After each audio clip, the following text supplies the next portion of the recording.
নমস্কার, আমি রাহুল দাস বৈরাগ্য, দুর্গাপুর গভর্নমেন্ট আইটিআই সার্ভে গ্রেডের প্রথম বর্ষের ছাত্র। আমরা সকলে মিলে একটা বিল্ডিং প্ল্যান লেআউট প্রজেক্ট বানিয়েছি। এই বিল্ডিং প্ল্যান লেআউট প্রজেক্টটা বানাতে আমাদের এক সপ্তাহ সময় লেগেছে। এই প্রজেক্টটা আমরা 10 জন মিলে বানিয়েছি। এই প্রজেক্টটা বানাতে যে সরঞ্জামগুলো লেগেছে, কার্ডবোর্ড, রঙিন উল, পিন, কিছু ব্রেক, তারপরে রঙিন পেপার,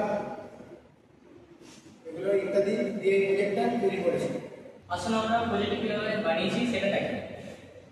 প্রথমে আমরা একটা কার্ডবোর্ডকে কেটে নিয়েছি মাপ অনুসারে, তারপর তার মধ্যে আমরা রঙিন পেপার চিটিয়ে দিয়েছিলাম, তারপর স্কেলের মাপ অনুসারে প্রত্যেকটা রুমের মাপ করে তার মধ্যে পিন কেটেছিলাম এবং উল দিয়ে বেঁধে বেঁধে একটা বাউন্ডারি তৈরি করেছিলাম।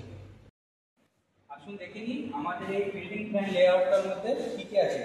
ফার্স্ট অফ অল, আমাদের এই বিল্ডিং প্ল্যান লেআউটটির টোটাল হচ্ছে 1686 স্কোয়ার ফুটের, যেটা প্রথমে আমরা পেয়ে যাচ্ছি এন্ট্রেন্সের পর যাওয়ার পরে ফার্স্টে হলরুমের পর থেকে আমরা সোজা চলে যাচ্ছি কিচেন, যেটা হচ্ছে 10.6 × 6.7।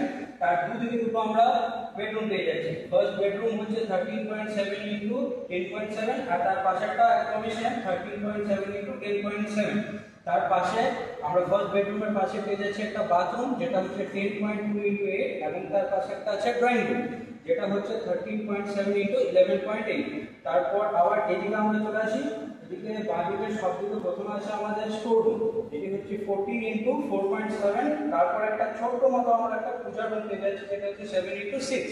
তারপর আছে আমাদের স্টেয়ারকেস, যেটি নিচে দিকে ওপর দিকে যাচ্ছে। স্টেয়ারকেসের পর যেটা